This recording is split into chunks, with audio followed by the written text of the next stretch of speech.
కృష్ణా జిల్లా గన్నవరం నియోజకవర్గంలో రైతులను వేధిస్తున్నాడు ఫైనాన్స్ వ్యాపారి శ్రీనివాసరావు.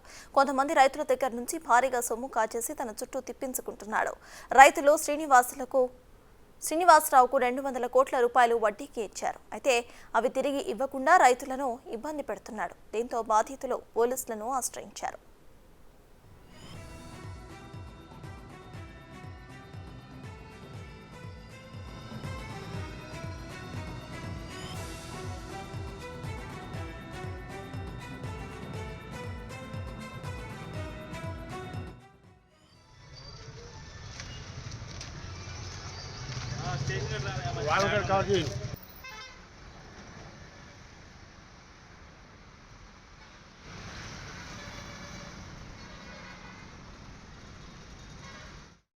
ఫైనాన్స్ కొట్టు పెట్టారండి, నెంబర్ పెట్టారు. అక్కడ నెంబర్ పెట్టి బంగారం విత్తనాలు తీసుకుంటున్నాడు, విత్తనాలు చేస్తున్నారు కదా, దాని గురించి ఇచ్చాం. మా బాధ నాన్నకెత్తల రేపిస్తా మాపిస్తా, సోమవారం గురువారం శుక్రవారం ఆదివారం ఇట్లాగే వారాలు గడిపి 9 నెలలు అయింది. ఇప్పుడు కూడా 20వ తారీఖు ఇస్తారు. నిన్న చేస్తే 20వ తారీఖు లేదు, 10వ తారీఖు లేదు, 12వ తారీఖు లేదు, 14వ తారీఖు లేదు. మా సర్రిది ఒక్కసారి కాదండి మేము ఇచ్చింది. అప్పుడు కుదిరి పంట అమ్మిన డబ్బులు అప్పుడు రెండు ఇచ్చాం. నాకైతే భర్త పిల్లలు లేరు, అయ్యే నాకు ఆదరం అని చెప్పాను. నీకు అన్యాయం చేయని మస్తానే, నీకెందుకు స్కూల్లో పెట్టి ఇచ్చేస్తాను అది సర్లే బాబా, అది ఉన్న విషయం. కంప్లీట్ ఇచ్చాం. వడ్డీ సంవత్సరం ఇస్తాడు, ఒక సంవత్సరం ఇచ్చాడు, కడమ సంవత్సరం ఇవ్వట్లేదు, తిప్పుతున్నాడు. నా డబ్బు మొత్తం ట్యాక్స్ కట్టిన డబ్బే.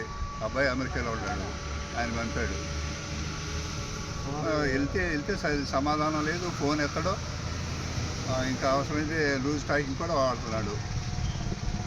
నా కొడుకు ఇది చేశాడు, ఈ నా కొడుకు అది చేశాడని. అది జరిగిన విషయం. ఎంతమంది ఉన్నారండి మీరంతా? ఏం చేశారు ఇప్పుడు? గన్నవరం విషయం స్టేషన్కి వచ్చాం, సేగా దగ్గరికి. కంప్లైంట్ పెట్టమన్నారు, పెడతానికి సిద్ధంగా ఉంది. డబ్బులు ఫైనాన్స్ కొట్టు పెట్టారండి, నెంబర్ పెట్టారు. కృష్ణా జిల్లా గన్నవరం నియోజకవర్గంలో రైతులను వేధిస్తున్నాడు ఓ ఫైనాన్స్ వ్యాపారి శ్రీనివాసరావు. కొంతమంది రైతుల దగ్గర నుంచి భారీగా సొమ్ము కాజేసి తన చుట్టూ తిప్పించుకుంటున్నాడు. రైతులు శ్రీనివాసరావుకు 200 కోట్ల రూపాయలు వడ్డీకి ఇచ్చారు. అయితే అవి తిరిగి ఇవ్వకుండా రైతులను ఇబ్బంది పెడుతున్నాడు. దీంతో బాధితులు పోలీసులను ఆశ్రయించారు.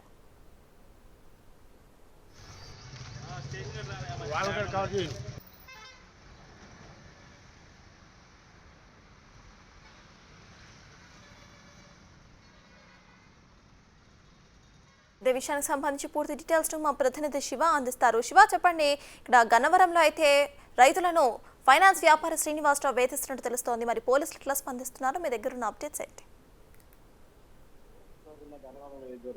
ఫైనాన్స్ వ్యాపారి రైతులకి గుండీ కొట్టించారు. కొంతమంది వ్యక్తుల దగ్గర నుంచి భారీగా డబ్బులు అప్పుగా తీసుకొని ఆయన తప్పించుకున్నట్టుగా తెలుస్తా ఉంది. సుమారు ఆ ప్రాంతంలో రైతుల వద్ద నుంచి 200 కోట్ల రూపాయల పైగా కూడా వడ్డీకి రైతుల వద్ద అప్పుగా తీసుకొని తెలుస్తా ఉంది. వడ్డీతో పిల్లలు చదివించుకుందామని చెప్పి ఇచ్చామని చెప్పి కూడా రైతులు కన్నీరు మున్నీరుగా వినిపిస్తున్నారు. డబ్బులు అడుగుతుంటే ధాన్యం డబ్బులు పడతాయి, రాగానే ఇస్తానని చెప్పి దాదాపుగా 20 రోజుల నుంచి కబుర్లు చెప్తున్నాడని చెప్తున్నారు. ధాన్యం డబ్బులు గత 20వ తారీఖున పడినా కానీ మాకు డబ్బులు ఇవ్వటం లేదని చెప్పి కూడా రైతులు అయితే ఆందోళన వ్యక్తం చేస్తున్న పరిస్థితి అనిపిస్తుంది. దీనికి సంబంధించి అతని ఆచూకీతో పాటు అతనిపై డబ్బులు ఇప్పించాలని చెప్పి కోరుతూ కూడా గన్నవరం పోలీస్ స్టేషన్ లో రైతులంతా కూడా ఫిర్యాదు చేయడం జరిగింది. పోలీసులు కేసు నమోదు చేసుకొని దర్యాప్తు చేస్తా ఉన్నారు. ప్రస్తుతం శ్రీనివాసరావు అనారోగ్య సంబంధంతో గుంటూరులో ఒక ప్రభుత్వ వైద్యశాల చికిత్స పొందినట్టు తెలుస్తా ఉంది. అతన్ని తీసుకొచ్చి విచారించి రైతులు డబ్బులు ఇచ్చే ప్రయత్నం చేస్తామని చెప్పి కూడా పోలీసు అధికారులు అయితే చెప్తా ఉన్నారు.